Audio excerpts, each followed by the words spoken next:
Hi, I'm Adam Weisbarth. And I'm Daniel Weisbarth, and together we own Silver Knights Chess Academy. We've played in and run hundreds and hundreds of chess tournaments, and today we're going to show you the basics of how to use a chess clock. So, the simplest thing is when it's your turn and the clock is running, your time goes. After you move, you push your button, and the other player's time goes. Adam moved, he pushed my button, my clock is counting down. After I move, I push the button, and his time counts down. Now, one important thing to know is you're supposed to hit the clock button with the same hand you move your piece with. So if you move with your right, you push the button with the right. Otherwise, you could do what Adam just did, and he moved with his left hand and pushed the button with the right. He actually pushed the button before he moved. So you've got to use one hand to play with the clock. Sometimes little kids will sit on a hand so that they do it right, but you don't have to do that.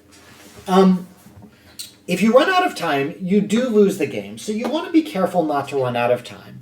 But the most common mistake that new players make isn't that they think too slowly and they run out of time, is that they panic when their clock is running, like I do right here, and they make a bad move. Oh no, why did I do that?